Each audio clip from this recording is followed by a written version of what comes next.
Next, board members, we will go to the Superintendent's Report. Superintendent Dixon. Oh, hang on. One. Board Member Cannon. Just a quick question. I noticed we have Untold Stories of Utah at our desks. Is this part of your report? Oh, okay, thank you.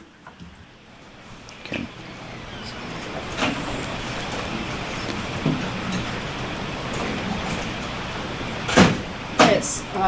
Thank you, Mr. Chair. It's hard to follow students. I'm so overwhelmed by just the talents and the thoughts, and I love having young people come to the mic and instruct us. It's one of my best sources of information, and I think the most important source are student voice. So I have a few things to talk about this morning. I appreciate being early on the agenda so that we're not rushed. So thank you for that.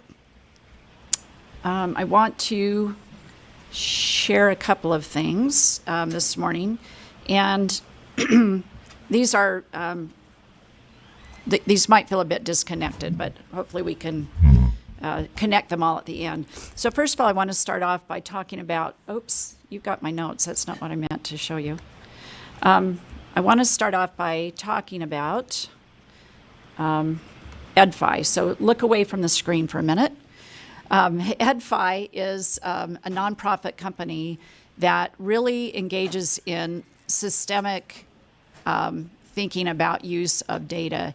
And as part of our USIMS project, we had EdFi come in and work with our entire system. So a lot of different groups met with EdFi. We had board member Belknap there with us. And I just wanted to bring it to your attention because it's not a contractual issue and there will be no monetary exchange.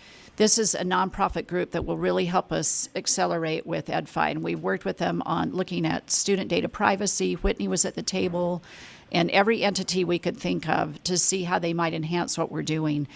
They actually went out and met with the field as well. So I don't know if Deputy Jones, if there's anything you would have to add to that, but we're very excited about EdFi and just wanted to bring them to your attention so that if it pops up somewhere that you'll be aware.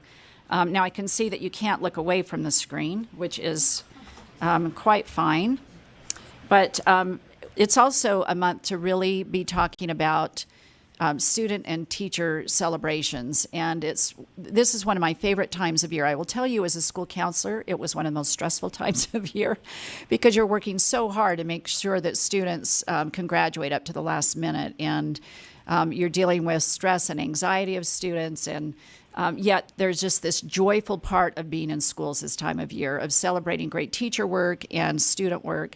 And so one of the things that we were able to, let me just make sure, one of the things that we celebrate are teachers. So we've had things like the PAEMST, which is the Math and Science Presidential Awards, and selecting teachers for their great work in those areas.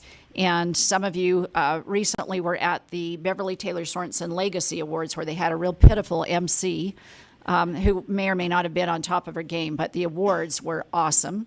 And the Huntsman Awards were another way to celebrate our great educators in the field. The student awards are always my favorite, and many of you attend the CTE Scholarship Banquet, where the kids get certificates of things that they've done in the career and technical education realm, but also thinking about moving forward and connecting with our tech campuses and our universities with scholarships. And I love all the students that come through and hearing about what they're excited about. We had, I think it was very memorable this year with a young man who let out a shout and kind of did this very visual movement about wanting to be a teacher. So he wants to become a secondary education teacher. And I love the enthusiasm and hope that he'll stay that path over the next 4 years. Last night, Chief of Staff Tiffany Stanley and I were able to attend a function in Ogden. Ogden School District invited us up to a celebration that they have for their teachers, and we heard one of the best jazz bands I think I've ever heard at Ogden High School.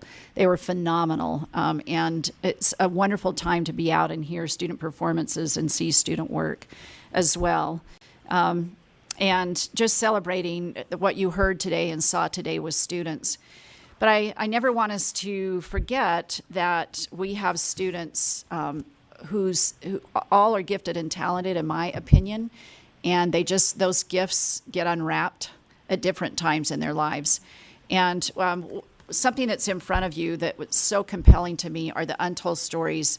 And this is both narratives and artworks by students who are in youth and care programs. So some are written, and you'll see their names are not in, their initials are to protect their identity. However, it will show you if they are in a youth in custody program that's more serious incarceration, or they've been in a particular program where they've transitioned back into a regular high school. It was a little bit like social media for me, reading these, where you can get lost and immersed, and an hour later you realize that you've just spent an hour reading something. And these stories are sad, compelling, but full of hope. And so I would encourage you to make sure that you set aside a good chunk of time when you start reading, because you will not be able to read just one. In addition, the Utah Board of Juvenile Justice put together some student writing. It's called Utah's Challenge to Do the Right Thing, student writings. And these are not by students who are incarcerated, but these are students who are thinking about how to end violence. And they too are very compelling. And we were not able to get these for you until next week. So we will make sure that we will either mail these out to you or have for you for June board meeting. Just an example of how somebody was thinking about violence. Here is a poem that Gavin Barrett from Roy Junior High submitted. And his teacher is Maria Giorgio. I'm saying that right? We are all sailors. Now, this is part of a theme that he created around preventing school violence. But he said, we are all sailors. We are sailors of our own ships. Some may have reached their destination with plenty of supplies and a clear sky. Some may have reached their destination just barely getting by. Some may feel as if their destination is always just out of reach, wanting to sit down and cry. All they want is to get to shore, and it feels so close nearby. They may paddle onwards and onwards, releasing their greatest battle cry, but they feel as if they can never escape the ocean's wicked grasp. So that's just an example of some of the writing that you will find in these publications. So I really appreciate members of our staff who are involved. Steve Kalin and Amanda Charlesworth were involved helping with this publication. I don't know that we had judges on the UBJJ, but we do have staff. Did we have judges there as well, Patty? Patty Norman, our own Patty Norman, was one of the judges for choosing these writings. So thank you for being willing to read and share and let these touch your heart.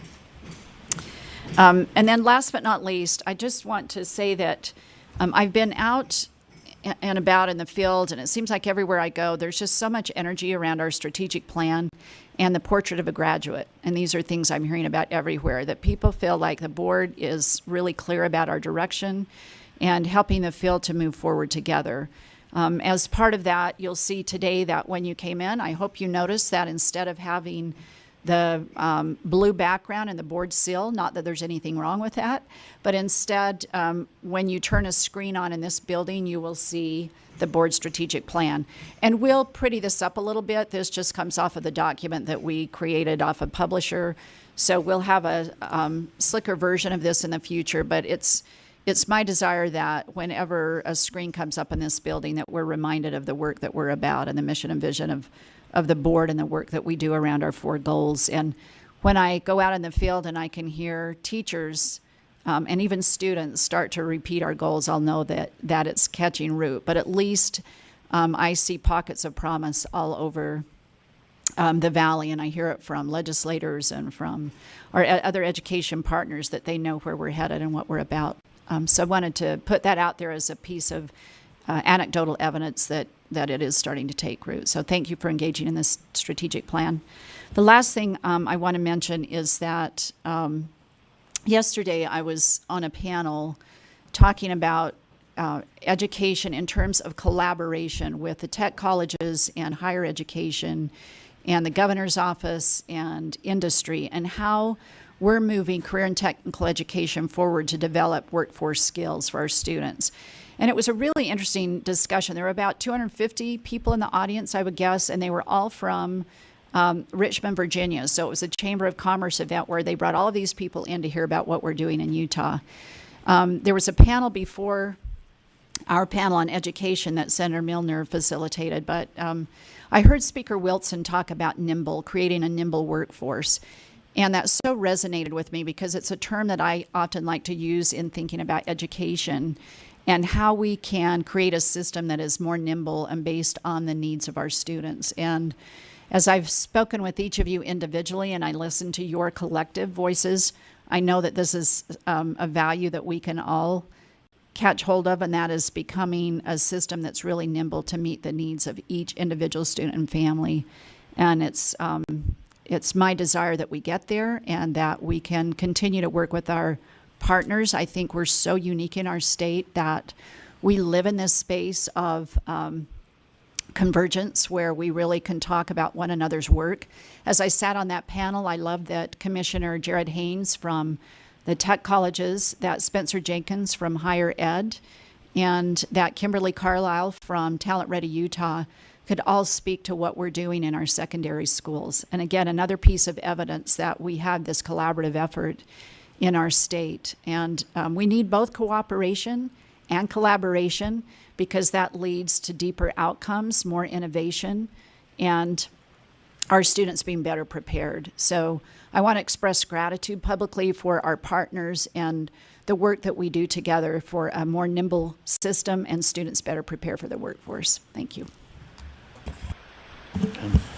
Any questions or comments for the superintendent? Seeing none, thank you for that report. A lot is happening and appreciate, I don't know how you attend everything that is asked of you, superintendent. It's been busy here lately.